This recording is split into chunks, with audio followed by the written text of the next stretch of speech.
Hello and welcome everyone. This is Unit 1, Lesson 4, and this is specifically Part 2.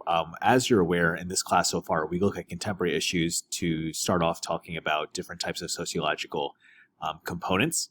And so in this part of the lesson, we're going to be looking at the current status of the 2020 presidential election. So this is from Upfront Scholastic, and we're basically going to be looking at some of the things that might be deemed worthy of sociological studies from this particular contemporary issue. So please listen carefully to the following audiovisual recording and then answer the key concept questions accordingly. What's at stake? November's presidential election will take place in a time of crisis and have huge ramifications for the nation's future. It's a moment without precedent in American history. A deadly virus that has killed more than 150,000 people in the U.S. alone has turned life upside down, thrown millions of Americans out of work, and left the worst economic devastation since the Great Depression. On top of that, a vast outpouring of anger and despair nationwide over the killing of a black man in police custody last spring has led to the most massive social protest movement in at least half a century. This is the environment in which Americans will cast ballots in the November presidential election to decide who will lead the nation during the next 4 years, Republican Donald Trump or Democrat Joe Biden.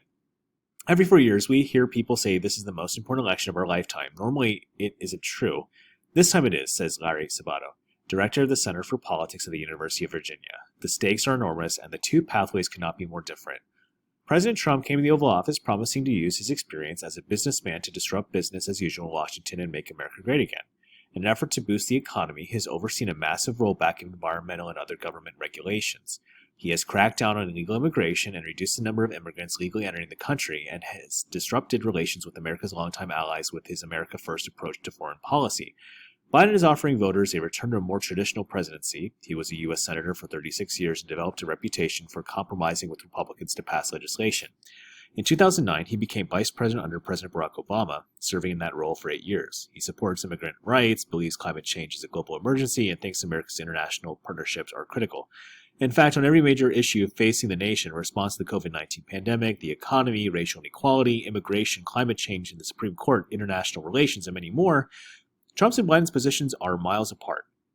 You can, of course, see the Where They Stand page later on, outside of this audiovisual recording. In our lifetimes, I don't think there's been a greater contrast between candidates, says Norman Ornstein, a political expert at the American Enterprise Institute in Washington, D.C. Best president or dangerous? Trump's presidency has been one of the most controversial in modern memory. He has cast aside many traditions dictating how U.S. presidents act. Using Twitter to harshly attack his critics and rouse his supporters, he has publicly feuded with American allies like Canada and Germany and had been friendly towards us for many years. He's also been relatively friendly towards autocratic adversaries such as Russian President Vladimir Putin and North Korean leader Kim Jong-un. He's the first president in American history to be impeached and then seek re-election. Trump's overall approval rating has never cracked 50%, according to the Gallup polls, but his supporters remain solidly behind him. In most polls throughout 2020, around 90% of Republicans have said they think he's doing a great job on such issues as the economy, cutting government regulations, and cracking down on illegal immigration. He's the best president we've ever had, says Ryan Leonard, a 49-year-old real estate broker in Michigan and devoted Trump supporter. To Democrats, however, Trump is the most dangerous president in the nation's history, and they need to win in November. It is dire. In this moment of crisis, it's more important than ever that the next president restores America's faith in good, effective government, said Senator Elizabeth Warren of Massachusetts in her endorsement of Biden. She added, "We can't afford to let Donald Trump continue to endanger the lives and livelihoods of every American." Biden supporters often speak of his kindness and compassion toward those who are suffering, and they say his years of government experience will help him direct federal resources to those in need. Still, some Democratic voters, especially younger ones, have been lukewarm in their support for Biden, who isn't known for inspiring his supporters with stirring speeches or bold visions for the future. If he wins, Biden, at 77, would be by far the oldest man ever to become president. That record is now held by Trump, who was 70 when he took the office in 2017. An enormous challenge. Whoever is president will face the task of reviving a devastated economy while overseeing a national response to once-in-a-century pandemic. At the same time, he will lead a nation that has been reeling over the killing of George Floyd, a black man, by a white police officer in Minneapolis. Floyd's death outraged millions of Americans of all races, prompting widespread protests against police violence toward black Americans and the broader problem of racial injustice.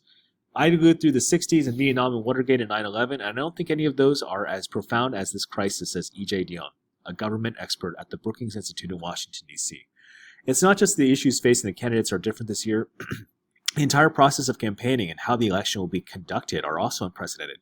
Widespread stay-at-home orders intended to slow the virus interrupted the day-to-day work of the campaigns over the spring and summer. President Trump was forced to suspend many large political rallies although he remained in the public eye through regular White House briefings. Biden spent months in Delaware, home, largely out of sight. Normally, political organizers spend the spring and summer before a presidential election on college campuses and neighborhoods and on streets registering people to vote. All of that activity has been severely hampered this year because of the social distancing guidelines put in place to stop the spread of COVID-19.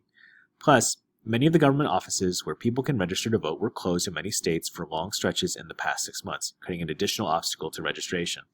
With voters on both sides fired up about President Trump's 2019 impeachment and feeling so strongly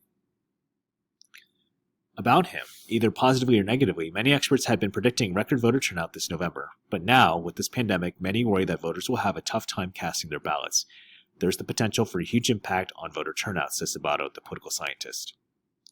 The defining issue?